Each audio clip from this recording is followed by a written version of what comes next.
மற்றும் சாரங்கன். இனி நான் கூறப்போவது மிகவும் ஆச்சரியமான அறிவிப்பு. அது என்னவென்றால், மற்ற மாணவர்கள் அனைவருமே 3ஆம் நிலையில் தேர்ச்சி பெற்றிருக்கிறார்கள். தேராதவர்கள் என்று ஒருவருமே இல்லை. இது போன்ற ஒரு நிலை இதுவரையில் நம் பாடசாலையில் ஏற்பட்டதே இல்லை. இந்த நிலைக்கு முக்கிய பங்கு நம் ராமானுஜனுடையது என்பது என் தெளிவான கருத்து. குறுக்கிடுவதற்கு மன்னிக்க வேண்டும் குருதேவா. தாங்கள் வேத பாடங்களை நடத்தும் விதமும் உங்களது கனிவான விளக்கங்களும் அதே சமயம் கண்டிப்புமே நாங்கள் நல்ல முறையில் தேர்ச்சி அடைந்ததற்கு காரணம். ராமானுஜா, உன் இயல்பான அடக்கத்தால் நீ இப்படி கூறுகிறாய்.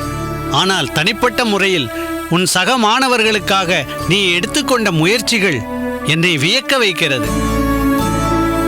உதாரணமாக, நீ திருமேனியிடம் காண்பித்த வாத்சல்யமான அன்பு அவனை இந்த அளவுக்கு தேர்ச்சி பெற வைத்துள்ளது.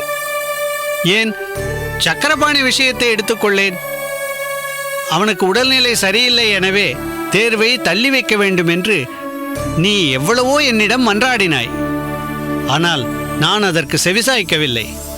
இருப்பினும் விரக்தி அடையாமல் சக்கரபாணி அகத்திற்கு சென்று அன்றைய பாடங்களை அவனுக்கு புரிய வைத்து அவனை தேர்வுக்கு தயார்படுத்தி அவனை உற்சாகப்படுத்தி ஓர் உன்னத நிலையில் அவனை தேர்ச்சி பெற வைத்திருக்கிறாய்.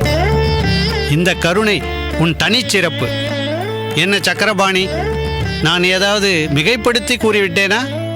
இல்லை குருநாதா, தாங்கள் குறிப்பிட்டது அனைத்தும் உண்மை.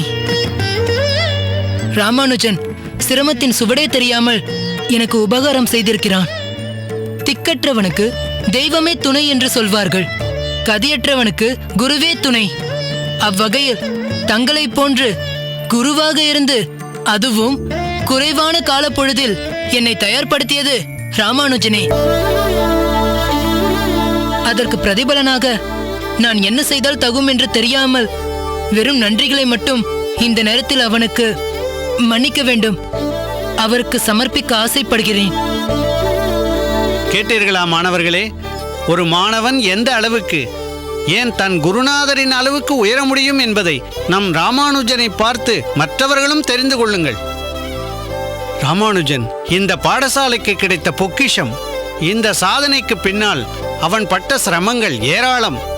அதிகாலை எழுந்து நித்திய கர்மானுஷ்டங்களை செய்துவிட்டு, தன் தாய் தந்தையர்களுக்கு ஆற்ற வேண்டிய கடமைகளை செய்துவிட்டு, பிறகு பாடசாலைக்கு வந்து இங்கும் குறைவில்லாமல் இக்கல்வியை கற்று தான் பெற்ற கல்வி செல்வத்தை திருமேனிக்கும் சக்கரபாணிக்கும் பகிர்ந்து கொடுத்து மாணவர்களின் சிகரமாக உங்கள் முன் காட்சியளிக்கிறான். இதற்காக பல நாட்கள் தான் தூங்கும் நேரத்தையும் குறைத்து கொண்டுள்ளான். பிறர்க்கென வாழும் குணம் இவனுக்கு இந்த வயதிலேயே இருக்கிறது. ராமானுஜா,